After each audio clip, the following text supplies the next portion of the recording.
தங்கம் விலையேற்றத்தை பத்தி நம்ம கோல்டு குரு சாந்தகுமார் சார் என்ன சொல்லியிருக்காரு தெரியுமா? இப்போதைக்கு 80,000க்கு எல்லாம் குறையதுக்கு சான்ஸே இல்லை அப்படின்னு சொல்லியிருக்காரு. தங்கம் விலையேற்றத்தை பத்தி வேற என்னெல்லாம் சொல்லியிருக்காரு அப்படிங்கிறத பத்தி பார்க்கறதுக்கு முன்னாடி, தங்கம் இது ஒரு ஆபரணம் மட்டும் கிடையாது, நம்ம ஒரு மக்களோட உணர்ச்சியோடையும் பொருளாதாரத்தோடையும் கலந்த ஒரு விஷயம். ஆனா கடந்த சில நாட்களா தங்கம் விலையேற வேகத்தை பார்த்தாவே இனிமேல் தங்கம் வாங்குறது கனவுதானோ அப்படிங்கிற ஒரு பயம் நடுத்தர மக்கள் மத்தியில ரொம்ப அதிகமாகவே வந்துருச்சு. இந்த 2026ல் தங்கம் விலை 2 லட்சத்தை தொற்றுமா? பட்ஜெட் மாற்றங்கள் ஏதாவது தங்கம் விலையேற்றத்தில் பாதிப்பை ஏற்படுத்தியிருக்கா? இப்போ நம்ம நகை வாங்கலாமா இல்லை இன்னும் சில காலம் வெயிட் பண்ணணுமா? இந்த கேள்விகளுக்கெல்லாம் விடை சொல்றதுக்கு நம்ம கோல்டு குரு சாந்தகுமார் சார் இப்போ நம்மளோட இணைஞ்சிருக்காரு. தங்கம் மற்றும் வெள்ளியின் எதிர்காலத்தை பற்றி அவர் சொல்ற அதிரடியான தகவல்களை இப்போ பார்க்கலாம். சார், பட்ஜெட் 2026க்கு அப்புறமா தங்கம் விலை குறையும்னு எல்லாருமே எதிர்பார்த்தோம். ஆனால் இப்போ திடீர்னு ஏறிட்டே தான் இருக்கு. இப்போ கல்யாணத்துக்காக வாங்குறவங்க காத்திருக்கணுமா இல்லை இப்போவே வாங்குறது நல்லதா? நீங்கள் 2-3 கேள்வி சொல்லியிருக்கீங்க. அதாவது நீங்களாக ஒரு யூகத்தின் அடிப்படையில் பட்ஜெட்டு 2026க்கு அப்புறம் குறையும்னு எதிர்பார்த்தீங்க. எதனால் குறையும் அப்படின்னு சொல்லி பார்த்தோம்னா, இம்போர்ட் டியூட்டியை குறைச்சாங்கன்னா அதனால் குறையும். மற்றபடி ஒன்றுமே பண்ண முடியாது. கோல்டு குறைக்கிறதுக்கு நம்ம இந்தியன் கவர்மெண்ட்டால் கூட முடியாது. ஏன் சொல்ல வரேன்னா, இது வந்து இன்டர்நேஷ்னல் மார்க்கெட் ஃபிக்ஸ் பண்ணுற ரேட்டுன்றனால தனிப்பட்ட முறையில் எந்த நாடுமே வந்து தங்கத்தை வந்து குறைக்கவே முடியாது. கூட்ட வேணால் முடியும். ஏதாவது டியூட்டி போட்டு டேக்ஸ் போட்டு அப்படி கூட்டலாம். அந்த மாதிரி அப்படிங்கிறப்போ அது அந்த இம்போர்ட் டியூட்டியை வந்து 6% இருந்ததை குறைக்கலை, அது அப்படியே ஸ்டில் ஆச்சு. அதனால் விலையும் தங்கத்தின் விலையும் பெருசாக ஒரு பாதிப்பு இல்லாமல் குறையாமல் அப்படியே இருந்துச்சு. ரெண்டாவது நீங்கள் கேட்குறது, இப்போ திருமணம் வருது, அதனால் தங்கத்தை வாங்கலாமா வேணாமா அப்படி. தாராளமாக திருமணம் இப்போ வருது, அடுத்த ஒரு 10 நாளில் 20 நாளில் வருது, ஒரு மாதத்தில் வருது, நம்ம இப்போ இருக்கிற வாங்கி வச்சிடலாம், பணம் இருக்குது கையில் அப்படின்னாலோ, இல்லை அடுத்த இன்னும் ஒரு மாதம் 2 மாதத்துக்குள்ளே திருமணம் இருக்குது அப்படின்னாலும் தாராளமாக வாங்கலாம். இன்னும் விலை குறையும், அதுக்கப்புறம் நம்ம பார்த்துட்டு எடுக்கலாம் அப்படின்னு சொல்லிட்டு தவற விட்டுட்டு அதுக்கப்புறம் பார்த்திங்கன்னா விலை ஏறிடுச்சுன்னு ரொம்ப ஃபீல் பண்ணுவோம். அதனால் கையில் பணம் இருந்தால் செலவாகிறதுக்கு முன்னாடி தங்கத்தில் இன்வெஸ்ட் பண்ணி வைக்கலான்றது என்னுடைய கருத்து. 2026ல் தங்கம் சவரன் 2 லட்சம் ரூபாவை தொடுன்னு நீங்கள் வந்து சொல்லியிருக்கீங்க முன்னாடி.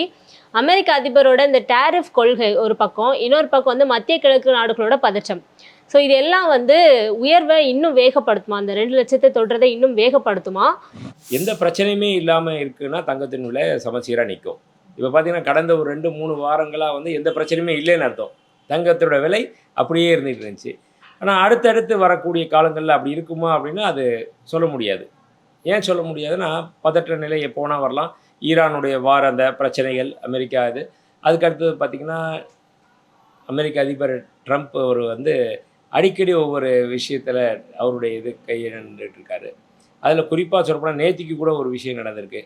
பார்த்திங்கன்னா, அங்கே அமெரிக்காவுடைய சுப்ரீம் கோர்ட்டே வந்து இவர் வந்து எடுத்த முடிவு சரியில்லை, இந்த டாரிஃப் விஷயத்தில் வந்து இவருக்கு எதுவும் இது கிடையாது, எல்லாத்தையுமே நாங்கள் ரத்து செய்து 10% ஆக்கிடுறோம் அப்படின்னு சொல்லி பண்ணாங்க. அவர் பண்ணி அடுத்த ஒரு சில மணி நேரங்கள்லேயே இவர் பார்த்திங்கன்னா திருப்பி ஒரு அறிக்கையை விட்டுட்டு அதை வந்து 15% உயர்த்திட்டார். அந்த இறக்குமதி மற்ற நாடுகள்லேருந்து வர இறக்குமதி ஆகிற பொருட்களுக்கு சுப்ரீம் கோர்ட்டு 10% சொல்லிட்டாங்க. பட் இவர் அடுத்த ஒரு சில மணி நேரங்களுக்கு பண்ணி 15% உயர்த்தி ஆணை பிறப்பிக்கிறார். அது எதனுடைய அடிப்படையில் அப்படின்னு சொல்லி பார்த்தோம்னா, யூஎஸ் ட்ரேட் ஆக்ட்னு ஒன்று இருக்குது. 1974 அது உதயமானது. அதனுடைய செக்ஷன் 301 என்ன சொல்லுது அப்படின்னா, மற்ற நாடுகளுக்கும் நமக்கும் ஏற்பட்டிருக்கக்கூடிய வர்த்தக ஒப்பந்தம் இருக்கு இல்லையா, அதை அவங்க மீறினாங்கனாலோ, அது வந்து அமெரிக்காவுடைய சூழ்நிலைக்கு குந்தகம் விளைவிக்கிற மாதிரி இருந்தாலோ, president can approval and put import tax on that இதுக்கு அப்படின்னு. அதனால் அதை கையை எடுத்துட்டு அந்த சட்டத்தை ட்ரேட் ஆக்ட் கையை எடுத்துகிட்டு அதில் இது பண்ணி பிரசிடெண்ட் வந்து இவர் அந்த 15% விலை உயர்த்தியிருக்காரு. அதனுடைய எதிரொலி தான் இன்றைக்கி விலை உயர்ந்ததுக்கு.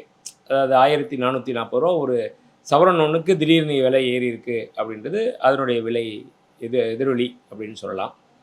இது இந்த மாதிரி பிரச்சனைகள் இப்போ இதை விட்டுட்டு அடுத்து திருப்பியும் வரலாம். அந்த மாதிரி ஒவ்வொரு பிரச்சனை வந்தால் இது மாதிரி எப்போல்லாம் இவர் எடுத்தார் அப்படின்னு பார்த்தீங்கன்னா, இவர் ஏற்கனவே பதவியில் இருக்கப்போ 2017, 2021 அந்த 4 ஆண்டுகள் இருந்தார் இல்லையா, அப்போயும் இதே மாதிரி 2018 அகைன்ஸ்ட் சைனாக்கு எதிராக ஒரு ட்ரேட் ஆக்ட் எடுத்துகிட்டு வந்து அப்போயும் இது டேக்ஸேஷன் கொஞ்சம் ஜாஸ்தி போட்டார். அதே தான் இப்பயும் கையாண்டிருக்காரு. இந்த மாதிரி எங்கெங்கெல்லாம் லூப் ஹோல் இருக்கோ அதை வச்சு பிரச்சனைகள் வந்துக்கிட்டே இருக்குது. அதுதான் முக்கியமான காரணம். Okay sir. இது வந்து எளிய மக்கள் வாங்குற தன்மையை நிறுத்திடும்னு நீங்கள் நினைக்கிறீங்களா? அவங்களுக்கு கொஞ்சம் அச்சத்தை ஏற்படுத்தும். நம்ம என்னதான் இருந்தாலும் இல்லை அதெல்லாம் கிடையாது அப்படிலாம் அவங்களுக்கு யாருக்குமே வந்து ஒரு வாங்கலாமா வேணாமான்றப்போ கொஞ்சம் ஒரு வெறுப்பு.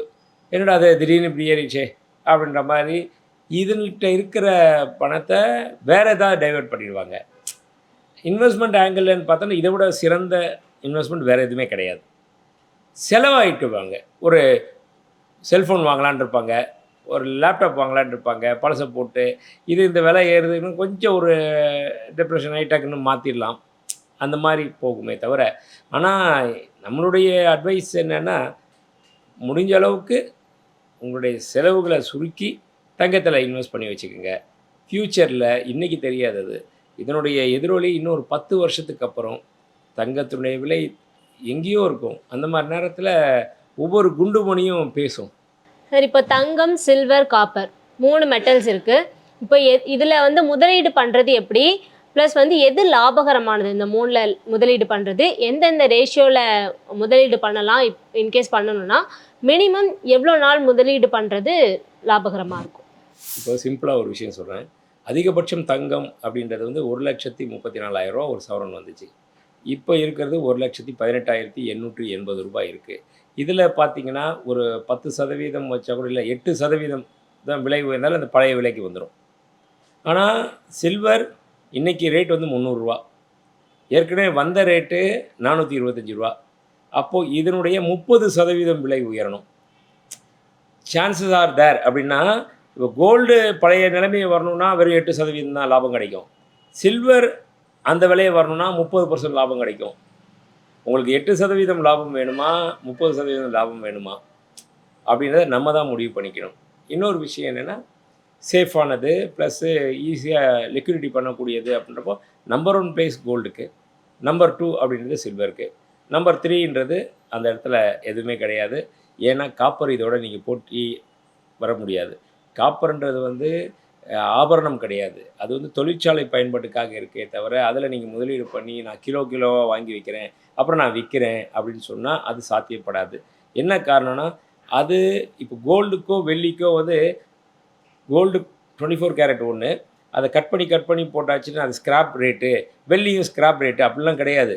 அது முழு கட்டியாக இருந்தாலும் ஒரு ரேட்டு தான், கட் பண்ணி பீஸாக 2 கிராம் ஆக்கினாலும் ஒரே ரேட்டு தான், பவுடர் ஆக்கி கொடுத்தாலும் ஒரே ரேட்டு தான். ஆனால் காப்பருக்கு அப்படி கிடையாது. அது ஒரு பொருளாக இருக்க வரைக்கும் தான் அதுக்கு யூஸ் ஆகும். அது அந்த மாதிரி மற்ற கட்டுலாம் ஆகிடுச்சுன்னா அது ஸ்கிராப் ரேட் ஆகிடும். இப்போ கிலோ 1000 ரூபா இருக்கிறது ஸ்கிராப்பாக போயிடுச்சுன்னா 600 ரூபா தான் ஆகிடும். அதனால் பைபேக் கேரண்டி எங்கேயுமே கிடையாது. பட் கோல்டோ சில்வரோ பைபேக் கேரண்டி எல்லா ஜுவல்லரி ஷாப்லேயும் உண்டு. நீங்கள் ஒரு ஜுவல்லரி ஷாப்பில் வாங்கிட்டு அங்கே தான் விற்கிறோன்ற அவசியம் கூட இல்லை. எங்கே வேணால் போய் நீங்கள் இங்கே விற்று பணமாக்கலாம். அந்த மாதிரி கேரண்டி காப்பருக்கு கிடையாது. Okay sir. இப்போ கோல்டு அண்ட் சில்வர் வந்து ஃபர்ஸ்ட் அண்ட் செகண்ட் பிளேஸ்ன்னு சொன்னீங்க. இப்போ இதில் இன்வெஸ்ட் பண்ணுறோன்னா எந்த ரேஷியோ, இப்போ 100% இவ்வளோ சதவீதம் வந்து கோல்டு, சில்வர் வந்து இவ்வளோ சதவீதம்னா எந்த மாதிரி சொல்லுவீங்க? இல்லை, நம்மளுடைய தேவைகள் என்னன்னு பார்க்கணும். நம்மளுடைய தேவைகள் வந்து சாதாரணமாக 80-20 பாலிசி தான். 80% கோல்டு, 20% சில்வர். இப்போ நார்மலாக ஒரு பொண்ணுக்கு மகளுக்கு கல்யாணம் பண்ணோம் அப்படின்னா கூட 80% ரூபாயை வந்து கோல்டுக்கு வாங்கி கோல்டில் கொடுப்பாங்க. 20% வந்து அவங்களுடைய பூஜை சாமான் பொருட்கள், அன்றாடம் யூஸ் பண்ணுற தட்டு, டம்ளர் இந்த மாதிரி வாங்கி கொலுசு இது மாதிரிலாம் கொடுப்பாங்க. அந்த கணக்கில் பார்த்தா, இல்லை நம்ம அதெல்லாம் முடிச்சிட்டோம், அந்த 80% நான் ஃபுல்ஃபில் பண்ணிட்டேன், ஏற்கனவே கோல்டு எல்லாமே சேர்த்துட்டேன் அப்படின்னா சில்வரில் இன்னும் நிறையா இன்வெஸ்ட் பண்ணலாம். எனிஹேவ் இப்போ விலை ஏறுது, அதில் நம்ம லாபம் பார்க்கணும், எனக்கு பிற்காலத்தில் வேணும் அப்படின்னா 50-50 இப்போ இருக்கிற ட்ரெண்டு படி பார்த்தீங்கன்னா 50-50. ஒரு 10 லட்ச ரூபா வச்சுருந்தேன்னா 5 லட்ச ரூபா கோல்டுலேயும் 5 லட்ச ரூபா சில்வர்லேயும். நிச்சயமா சாந்தகுமார் சார் பகிர்ந்துக்கிட்ட இந்த தகவல்கள் உங்களோட பல சந்தேகங்களுக்கு ஒரு முற்றுப்புள்ளியா இருந்திருக்கும் அப்படின்னு நான் நம்புறேன். தங்கம் என்பது வெறும் அழகுக்காக மட்டும் போடுறது கிடையாது, அது நம்மளோட குடும்பத்தோட ஒரு பாதுகாப்பு அரணும் கூட. இந்த 2026ல் தங்கம் விலை உச்சத்தை நோக்கி சென்றாலும் சரியான நேரத்துல சரியான முடிவை எடுத்தா நடுத்தர மக்களும் இதுல நிச்சயமா ஜெயிக்க முடியும். முக்கியமா அவர் சொன்ன அந்த ஜியோ பாலிட்டிக்கல் தாக்கங்கள், இதையெல்லாம் பத்தி நாம விழிப்புணர்வோட இருக்கணும். உங்க உறவினர்கள் அல்லது நண்பர்களுக்கு யாராவது திருமணத்துக்காக நகை எடுக்க திட்டமிட்டிருந்தாங்கன்னா அவங்களுக்கு இந்த வீடியோவை ஷேர் பண்ணுங்க. ஏன்னா அவங்களுக்கு கண்டிப்பா இது ஒரு பெரிய வழிகாட்டியா இருக்கும். உங்களுக்கு வேற ஏதாவது சந்தேகம் இருந்தாலோ அல்லது சாந்தகுமார் சார் கிட்ட சில கேள்விகள் கேட்கணும் அப்படின்னு நீங்க நினைச்சாலோ அதை தாராளமா கமெண்ட்ல சொல்லுங்க. Subscribe to One India and never miss an update.